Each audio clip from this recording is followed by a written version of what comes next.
the rapidly varied flow. In today's module, we discuss about the rapidly varied flow and what is this hydraulic jump. So what is this rapidly varied flow? This is different from a gradually varied flow in terms of movement, change in the depth of flow over the reach, the length of the channel. Suppose if there is a change in depth of flow in a very short reach, then we say it is a rapidly varied flow. As compared to the gradually varied flow, where the change in the depth of flow may be very gradual over the longer lengths. Yesterday we worked out some of the problems also, where we have seen 330 meters is the length over which the gradually varied flow is extending, and the change in depth of flow is from 1.6 meters to 2 meters. In one numerical problem we have seen. Okay, that is about the gradually varied flow. But whereas rapidly varied flow, as the name suggests here, the depth of flow changes abruptly over a very short distance, then the flow is considered to be the rapidly varied flow. Rapidly varied flow. You can see here in the figure, the depth y1 is changing to the depth y2, the depth of flow y2 in a very short length. So there will be formation of the hydraulic jump, which is defined to be the sudden and turbulent passage of water from the change of state from a supercritical state to subcritical state. So the flow at this portion where the depth of flow is very small, there will be supercritical state. So by forming this hydraulic jump, the flow changes to subcritical state here. Subcritical state here. So the depth y1 is changing to y2 in a very short reach of the channel, and hence it is called rapidly varied flow. So the example for that would be flow downstream of a spillway. Flow downstream of a spillway. You can see here at the downstream portion, exactly at the near the foot of the spillway, this is the depth. Very, very nearer, in a very short reach, the depth is increased to this much. The depth is increased to this much. So there is a change in depth of flow or a short reach of the channel. It is called rapidly varied flow, and hydraulic jump is the best example for that. Another example would be like there is a change in the bed slope of the channel. So the slope of the channel suddenly changes to a flat slope. This is a steep slope changing to a flat slope. This also will cause the formation of the hydraulic jump or the rapidly varied flow. Usually any rapidly varied flow would be either preceded or succeeded by the gradually varied flow, and then the uniform flow will continue.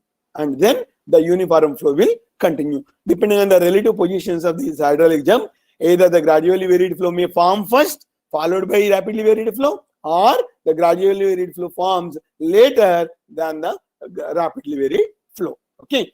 So in all these cases, whenever the hydraulic jump is formed, a lot of dissipation of energy takes place, because if you take a spillway where the water is falling from the top or from the crest to the foot of the spillway, so a lot of energy conversion takes place. So because of that, energy dissipation will take place. So this loss of energy is unknown. So in order to study the flow condition before and after the hydraulic jump, the application of the Bernoulli's equation will not provide the adequate information. So we make use of the momentum equation. So few assumptions for making use or applying the momentum equation for the hydraulic jump analysis or rapid flow analysis is: flow is uniform. Before and after the jump formation, the pressure is hydrostatic. This is one assumption. Before the formation of the jump, after the formation of the jump, we assume that the uniform flow is existing, because this is a rapidly varied flow. This is a non-uniform flow. So before and after, there will be uniform flow, and the flow is and hydrostatic pressure would be there before and after the jump. This is one assumption.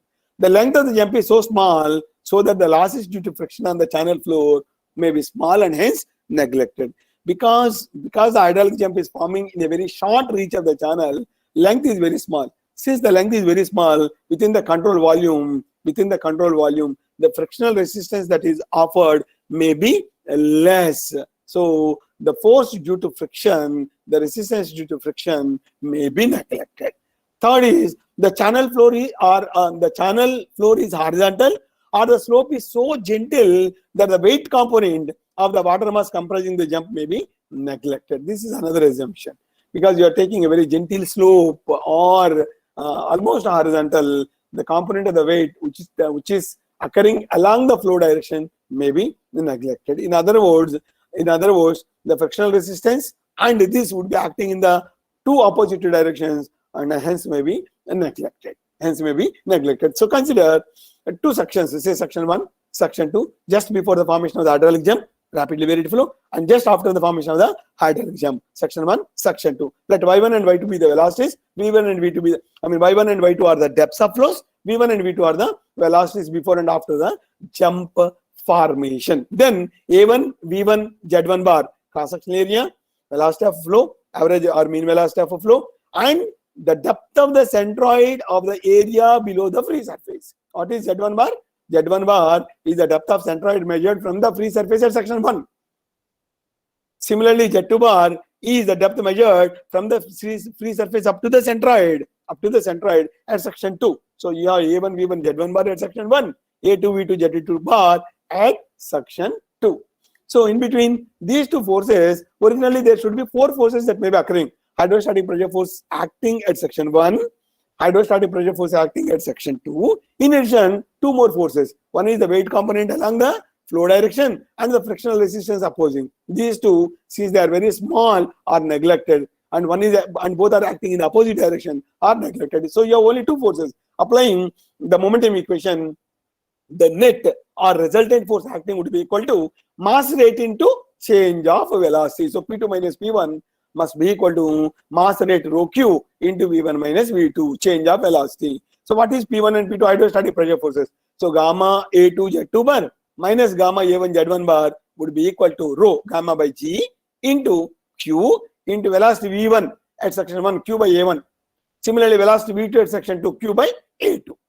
So based on that, you will be getting the specific force equation like Q square by GA1 plus A1 Z1 bar is equal to Q square by GA2 plus A2 Z2 bar. In other words, to say the term Q square by GA plus AZ bar, which is equal to the specific force, is constant at a different sections along the length of the channel. So Q square by GA1 plus A1 Z1 bar is equal to Q square by GA2 plus A2 Z2 bar. So this is specific force diagram. Already we have seen. Just to have a remembrance once again and to recollect back, shown here, take the specific force on x-axis, depth of flow on y-axis, the specific force diagram would be like this, and you have supercritical and subcritical flow regions. For any given value of the specific force, if you draw a vertical line, it cuts the specific force curve at 2 points, one in the supercritical flow region and the other at the subcritical flow region, y1 and y2, y1 and y2, supercritical depth and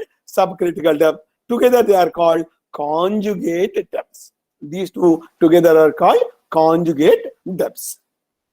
Okay, so to apply to a particular rectangular shaped channel to analyze this hydraulic jump, we make use of that specific force equation. F1 is equal to F of 2, or Q square by GA1 plus A1 Z1 bar at section 1 is equal to Q square by GA2 plus A2 Z2 bar at section 2. So for a rectangular channel, what are these values? What is A1? A1 would be equal to B into Y1, breadth into depth of flow. Similarly, A2 B into Y2. What is Z1? Z1 is the depth of centroid measured from the top. So if the depth is Y1, it should be equal to Y1 by 2. It should be equal to Y1 by 2. Similarly, Z2 bar would be equal to Y2 by 2. And let small q be the discharge per unit width, capital Q by B. Substituting in the equation, Q square by GA1 plus A1 Z1 bar is equal to Q square by GA2 plus A2 Z2 bar. Start substituting our values. Q square by G into what is A1? B into Y1 plus A1 Z1 bar. A1 is B into Y1 into Z1 bar Y1 by 2. Similarly on the right hand side also. So you will be getting Q square by GB into, taking out Q square by GB here, you will be getting 1 by Y1 minus 1 by Y2 from the left hand side is equal to B square by 2, B by 2 into Y2 square minus Y1. And take this B to this side, to the left hand side. So you have Q square by GB square into Y2 minus Y1 divided by Y1 Y2 is equal to 1 by 2 into Y2 square minus Y1 square. So A square minus B square, A plus B into A minus B, Y2 plus Y1 into Y2 minus Y1. So what you got now? Q square by B square. Q by B is small q. Capital Q by B is small q. Also, this Y2 minus Y1 on the left hand side and Y2 minus Y1 on the right hand side got cancelled. So you have Q square by G, bring 2 also to this side. 2 small q square by g is equal to y1 y2 into y1 plus y2. So this is the applicable equation for the analysis of the hydraulic jump. What we have done? We have simply started with a simple application of the momentum equation in the open channel flow for a hydraulic jump. Two sections are considered, section 1, section 2. Depth of flow y1, depth of flow y2. Area A1, area A2, Z1 bar, Z2 bar, V1, V2. Then apply the momentum equation. Net or resultant force must be equal to algebraic sum of all the forces acting on the control volume. There are 4 forces that may be acting on the control volume. 2 forces are neglected. What is that? The frictional resistance opposing the motion, and the number 2 is the weight component or the horizontal component of the self weight of water within the control volume. Since both are opposing, they have been neglected. So you have 2 more forces, P1 and P2, hydrostatic pressure force at section 1 and hydrostatic pressure force at section 2. One of our student raised a doubt relating to the hydrostatic force, hydrostatic pressure force and pressure force. Hope you must have been fully clarified by this time. Okay, so you have 2 forces, P1 and P2. So applying the momentum equation, the net or resultant force must be equal to mass rate into change of velocity V2 minus V1, rho Q into V2 minus V1. So based on that, you have got the momentum, the specific force equation, Q square by G1 A1, GA1 plus AZ bar is equal to constant. So taking 2 sections and applying the values there, like B is equal to area A would be equal to B into Y1. Z1 bar is depth of centroid measured from the top, so Y1 by 2, etc. You have got now 2Q square by G is equal to Y1 Y2 into Y1 plus Y2. So this is the governing equation for analyzing the hydraulic jump. So what is small q? The discharge per unit width. G, acceleration due to gravity constant. Y1 and Y2, the depth before the jump, the depth of flow after the jump. These 2 depths together are called conjugate depths. Y1 is the initial depth, Y2 is the sequent depth. Y1 and Y2 together are called conjugate depths. In respect of specific energy, we have used 2 depths of flows there also, Y1 and Y2. So those two depths together are called alternate depths. Y1 and Y2 alternate depths. One in the supercritical flow region, the other in the subcritical flow region. Here Y1 and Y2, initial depth and sequent depth, together are called conjugate depths. Similarly, for the gradually varied flow also, you have used same Y1 and Y2. If you remember and if you recollect back, Y1 and Y2. What are those Y1 and Y2? That the depths of flows for the given flow condition where up to which the gradually varied flow is extending. For example, 1.6 meters at one section, 2 meters at the other section. So what is the length over which the gradually varied flow is extending? Y1 1.6, Y2 2 meters. So that Y1 Y2 is different. This Y1 Y2 is different. And for alternate depths, Y1 and Y2 are also different. So the governing equation here is 2Q square by G is equal to Y1 Y2 into Y1 plus Y2. Y1 initial depth before the jump, Y2 sequent depth after the jump. Y1 Y2 together are called conjugate depths. G, acceleration due to gravity. Small q is the discharge per unit weight. Discharge per unit weight. This is how, based on this equation, we will be able to analyze the hydraulic jump. So this can be treated as a quadratic equation. How this can be treated? We have got the equation like 2Q square by G is equal to Y1 Y2 into Y1 plus Y2. Expand this. Y1 square Y2 plus Y1 Y2 square will be equal to 2Q square by G. So take this 2Q square by G to the other side. So Y1 square Y2 plus Y1 Y2 square minus 2Q square by G is equal to 0. Divide with Y2. Divide this with Y2. So you got Y1 square plus Y1 Y2 minus 2Q square by G Y1 is equal to 0. AX square plus BX plus C is equal to 0. What is C here? Minus 2Q square by G Y2. Okay. So if this is the value of C here, you have AX square. What is A? A is 1. X square, Y1 square. So you can solve for Y1. You can similarly, if you divide with Y1, you can solve for Y2 like that. You will be able to get it. So if you solve for Y1, you'll be getting the roots of the quadratic equation, minus B plus or minus square root of B square minus 4AC divided by 2A. So substituting those values here and simplifying, you will be getting Y1. Similarly, Y2 also you will be getting minus Y1 by 2 into plus square root of Y1 by 2 whole square plus 2Q square by GY1. If you take the ratios like Y2 by Y1, taking this Y1 to this side, taking this Y1 to this side, Y2 by Y1 would be equal to half of what happens is -1. This minus has been taken inside, so -1 plus square root of 1 plus 8 q square by g y1 cube. Similarly, y1 by y2 also can be computed. What are y1 and y2? Initial depth and sequent depth. So y1 is solved separately, y2 is solved separately. Also, you are taking the ratio like y2 by y1 and y1 by y2. So what is this q square by g y1 cube? You will be able to arrive at the Froude number. You will be able to arrive at Froude number, or in terms of the critical depth of yc. So q square by g is equal to yc cube. So substituting that, you are getting y2 by y1 is half of -1 plus square root of 1 plus 8 yc by y1 whole cube. Similarly, y1 by y2 also. Further, this can be implemented in terms of the Froude number. The FR1 will be equal to the Froude number at section 1 before the jump formation. FR2, the Froude number at section 2 after the formation of the jump. So the Froude number FR is equal to v by root GD or q by square root of g y1 cube. So q square by g y1 cube will be equal to FR1 square. Similarly, q square by g y2 cube, q square by g y2 cube will be equal to FR2. Then y2 by y1 would be equal to half of -1 plus square root of 1 plus 8 FR1 square, and y1 by y2 will be FR2 square here. Okay. Then how to compute the loss of energy? So what we have done here, we have taken up the relation between the Froude number and the conjugate depths.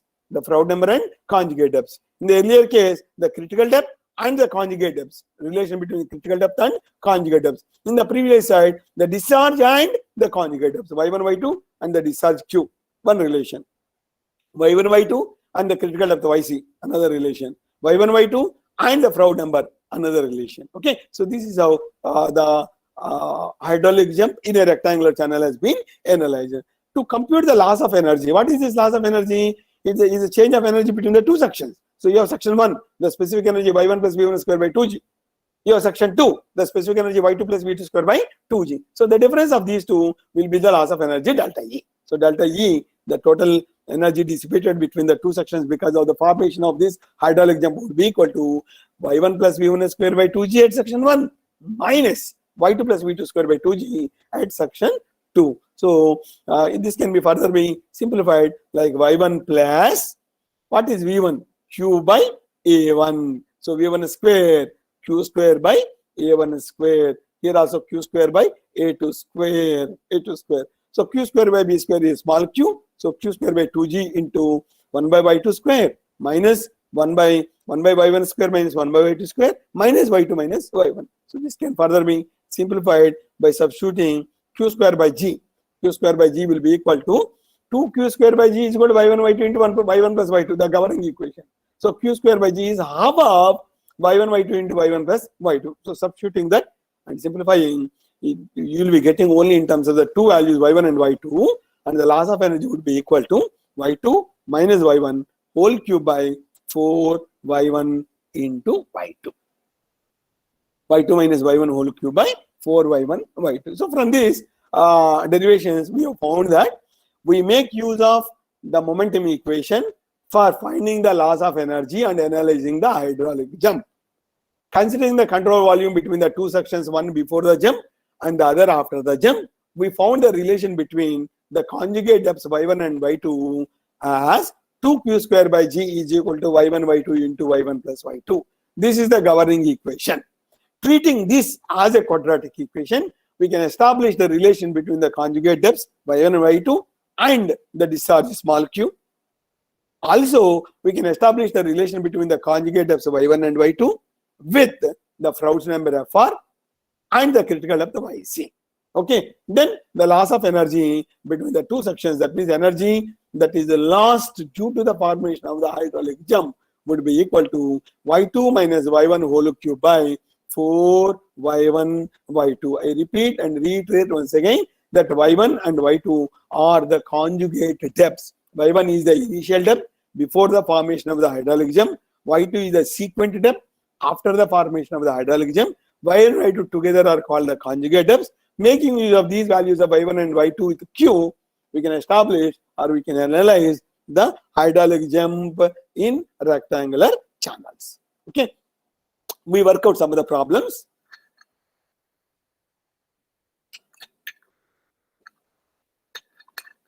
In a horizontal rectangular channel 1.5 meters wide, if the observed depths before and after the jump are 0.2 meters and 1 meter respectively, determine the discharge flowing through the channel. This is what is called a straight problem, a direct problem, where you need to find the discharge Q given the values of y1 and y2. What are y1 and y2? 0.2 meters and 1 meter. Before jump, supercritical flow. So the depth of flow always will be less. So 0.2 meters will be y1. y2 after the jump, subcritical flow depth greater than the supercritical. So y2 is 1 meter. So 2q square by g is equal to y1 y2 into y1 plus y2 is the governing equation, in which you have got the values of y1 and y2. Substituting y1 and y2, 0.21 into 1 plus 0.2 is equal to 0.24. 2q square by g value has been obtained. Q will be equal to, from here small q can be computed. What is small q? Discharge per unit weight. But we need the total discharge. So capital Q would be equal to small q into B. Small q into B, the bed width. The width of the channel is 1.5. So multiplied by 1.5 gives you the total discharge in the channel. So this type of problems are called direct problems, where you got the values of y1 and y2. You have found the value of discharge Q. Let us see another problem. A rectangular channel carries a discharge of 3 cumex per meter width. If the loss of energy in the hydraulic jump is found to be 3.2 meters, determine the conjugate depths before and after the jump. In this problem, small q is given, loss of energy is given. You have to find the values of y1 and y2. You have to find the values of y1 and y2. So you have got two governing equations. So if you have two equations and two unknowns, naturally you will be able to obtain the unique solution for this problem. Small q, 3 meter cube per second per meter. Delta E, the loss of energy is given to be 3.2 meters. What is delta E by equation? y2 minus y1 whole cube by 4 y1 y2 is equal to 3.2. Equation number 1. And small q is given 3. So 2q square by g is equal to y1 y2 into y1 plus y2. Small q is given. So substituting small q, you got another equation. Equation 1 in terms of y1 and y2. Equation 2 in terms of y1 and y2. So you need to get the solution for these two equations. Two equations, two unknowns, you will be able to solve for it. Very simple method that you will be able to obtain this is by solving by trial and error procedure. Inherently, you need to choose this trial and error procedure to have ease in getting the solution for the problem. Simply to start with, what you do in equation number 1, choose some arbitrary value for y1. Choose some arbitrary value for y1. If you choose some arbitrary value for y1, you get y2 from here. Take that set of y1 and y2. y1 is assumed, y2 is obtained from equation 1. Take that y1 and y2. Substitute in equation 2. If the equation 2 is satisfied, your initial guess value of y1 and y2 are correct. If not, make second trial, third trial, and so on. So that is why it is called indirect problem. If you get y1 and y2 and you have to solve for small q and the total discharge, it's a direct problem. If the discharge and loss of energy is given and you need to find the depths of jumps before and after, it becomes an indirect problem. Okay, so that is the second problem. The third problem is a wide rectangular channel, 3.75 meter cube per second per meter width, is laid with a break in the bed slope, with a break in the bottom slope from S1 to S2. You see, so there is a change in the slope. The slope equal to 1 in 500.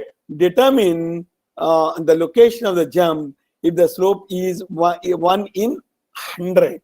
1 in 500 is changing to 1 in 100. Take n is equal to 0.025.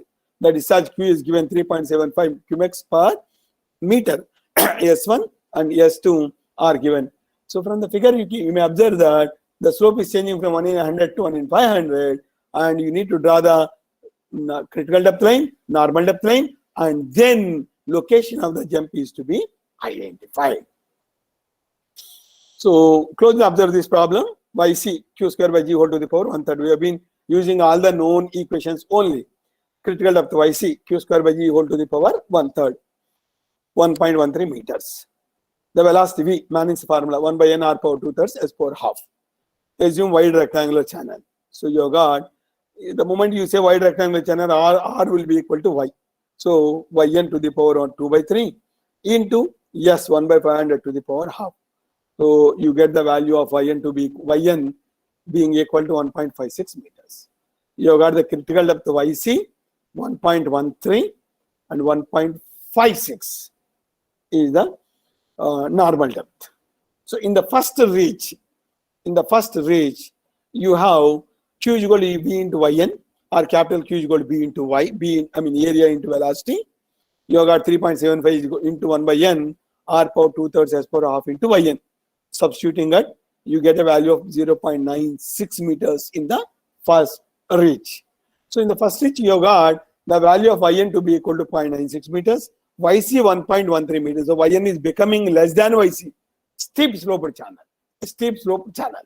So considering 0.96 meters as the initial depth, y1, you will be able to compute the value of the sequent depth y2. How do you get this? You have the relation between y and y2 as well as that is such q. So make use of that. Like y2 is equal to half of -1 plus square root of 1 plus 8q square by g y1 cube.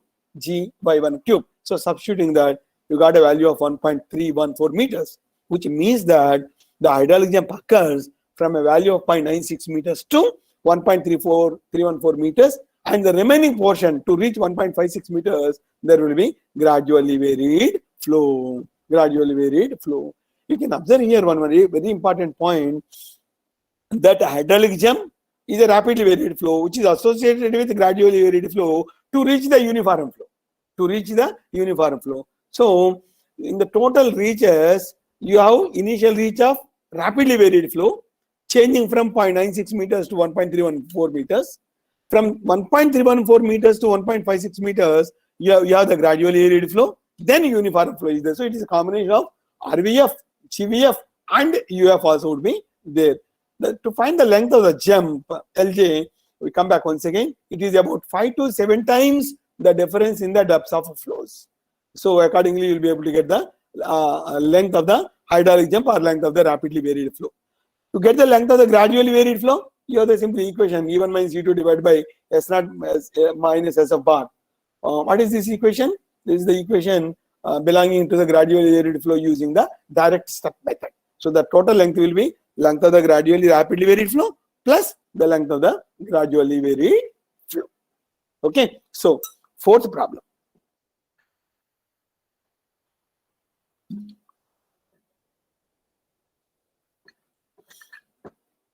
A discharge 600 cumex flows over a spillway and then passes over a horizontal concrete apron. The value of n is given to be 0.015. 600 cumex, you see, it is a river which is having a discharge of 600 meter cube in 1 second. That means 600,000 liters per second.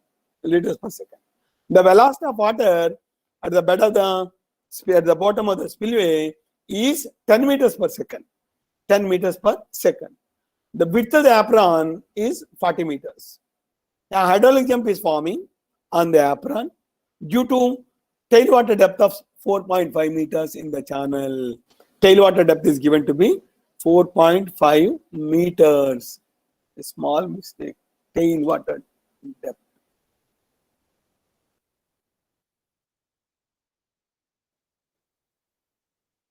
Due to tailwater depth of 4.5 meters in the channel. In order that the jump may be maintained on the apron, how far the apron should be built. Also determine the loss of energy from the foot of the spillway to the downstream of the jumper. So please understand the problem carefully. Horizontal bottom of the channel may be considered, neglecting the slope of the apron. You have a river and there is a spillway constructed across the river.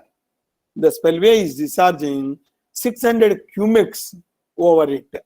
So when 600 cubics of water is directly falling onto the downstream portion, naturally there will be formation of the hydraulic jump. There will be formation of the hydraulic jump. Further, because of the thrust created by this falling water, the downstream foot of the spillway may be eroded. In order to avoid that, there will be thick concrete beds which are provided at the foot of the spillway up to certain length.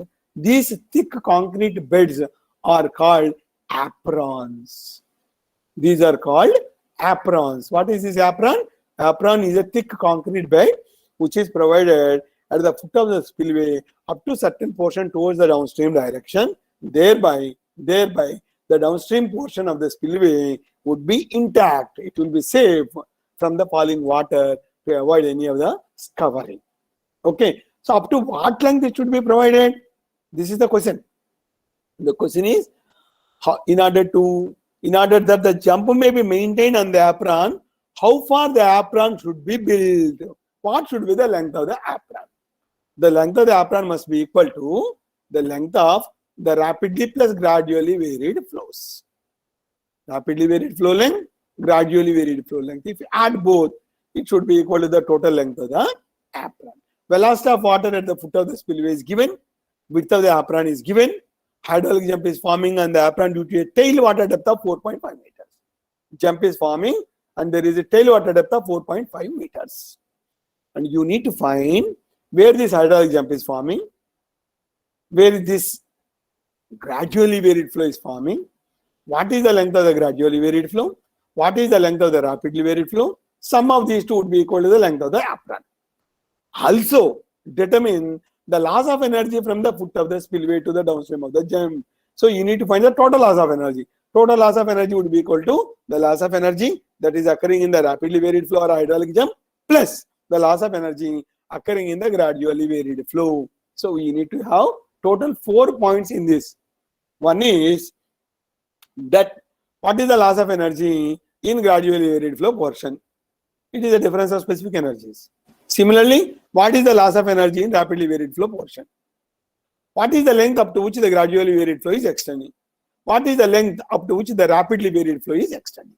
So you need to length of RVF, loss of energy in RVF, length of GVF, loss of energy in GF. So all four are required to be computed from the given data. It is a horizontal bottom channel, may be considered neglecting the slope of the apron. This is the data given. Let us go carefully, thoroughly, one by one. The discharge is given to be 600 meter cube per second. Manning's N is given in the problem 0.015.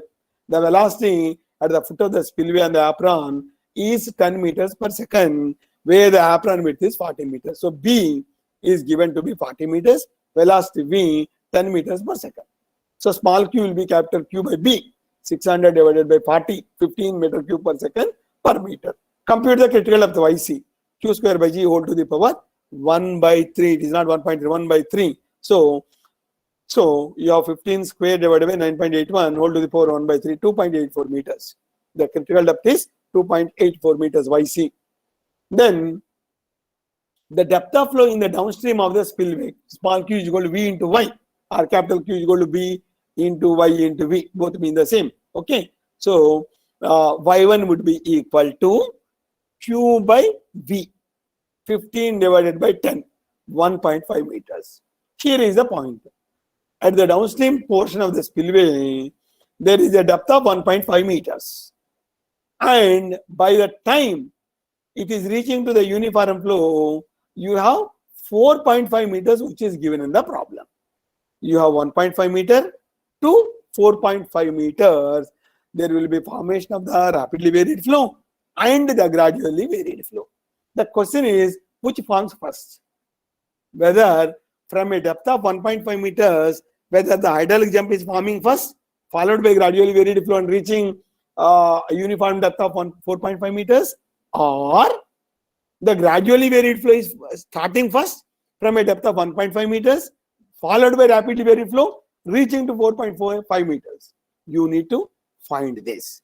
This we go by a simple trial and error procedure. Initially assume that hydraulic jump is forming first. Hydraulic jump is forming first. That means y1 is the initial depth. Initial and sequent depths will be there, no? So y1 is the initial depth. What is y1 that you have computed? 1.5 meters is the y1 that you have computed. Somewhere below 4.5 meters, y2 should be there.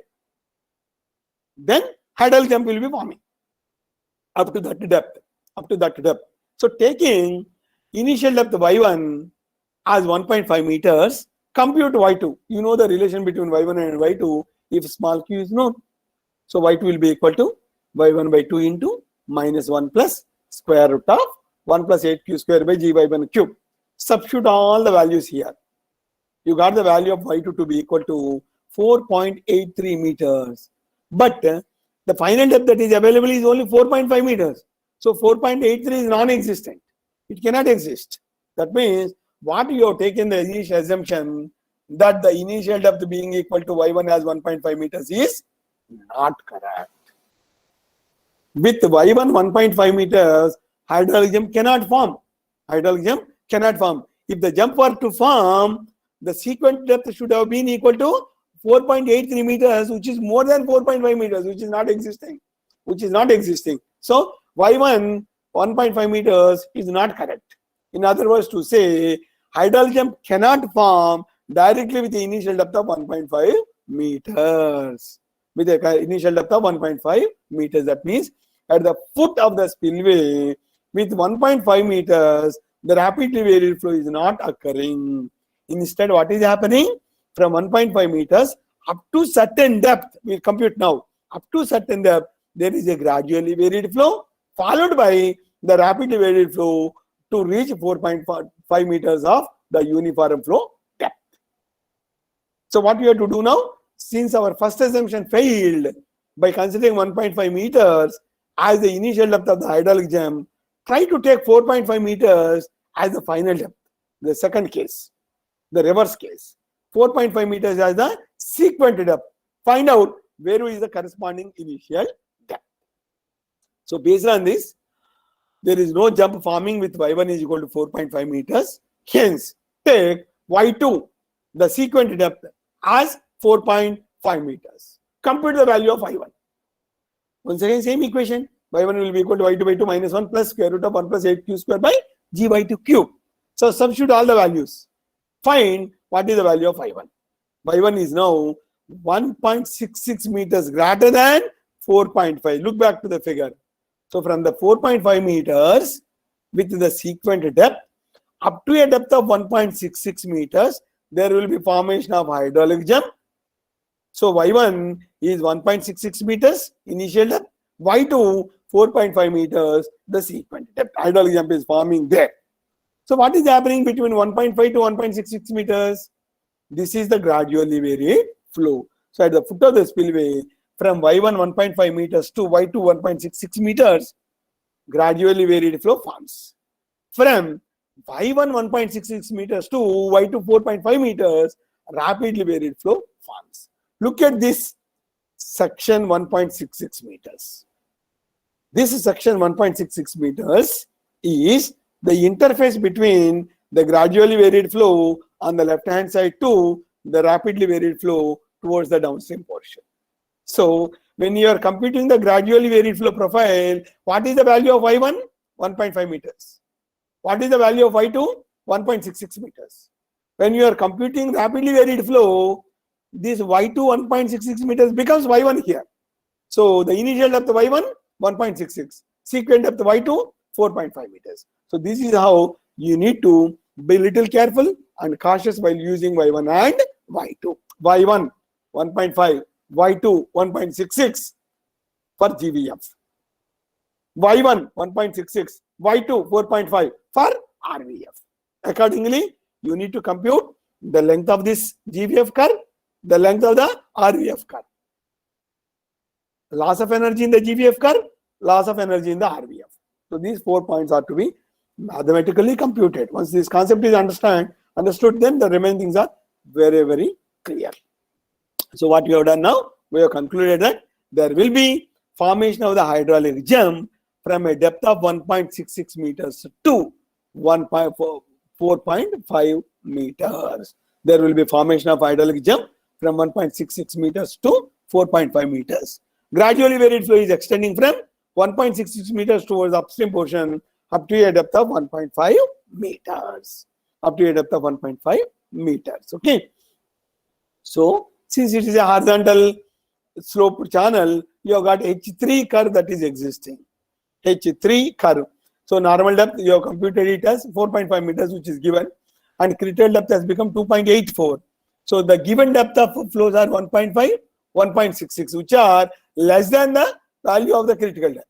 Less than the value of the critical depth. 2.8 is the critical depth line. 4.5 is the normal depth line. Whereas the given depths are 1.5 and 1.66. Both are less than this critical depth line. And hence you have H3 curve which is existing.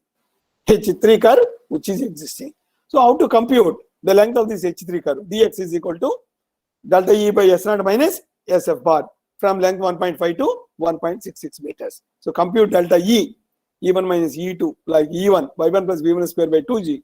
E2, Y2 plus V2 square by 2G. All the values are numerical values are known. So substituting, you are getting E1 and E2 here. S0 is known and SF bar has to be computed. So SF1, V square and square by R to the power 4 by 3. Similarly, SF2, V square and square by R to the power 4 by 3. Then SF bar will be SF1 plus SF2 divided by 2. It is not 27.2. Then you are getting the value of SF bar and hence the length of the gradually varied flow. The first part is completed. The length of the gradually varied flow is 62.83 meters. It is completed. What more is to be computed now? You need to compute the length of the rapidly varied flow also. For computing the length of the rapidly varied flow, there is a thumb rule which is given.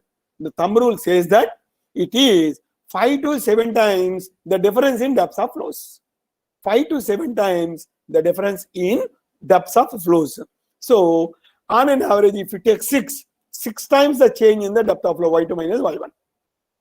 So, 6 times 4.5 minus 1.66, 17 meters. Now, the second bit is completed. First bit is the length of the gradually varied flow. Second bit is the length of the rapidly varied flow. So, the total length of the apron must be equal to sum of the formation of both the RVF and EVF. So, it would be equal to the length of GVF plus length of RVF. 79.57, say about 80 meters must be the length of the apron. About 80 meters you need to provide the bed, thick concrete bed for 80 meters with how much is the bed width? The bed width is given to be about 40 meters is the bed width given, and all through this is required to be provided. Then you need to find the loss of energy also. The loss of energy, the total loss of energy from the foot of the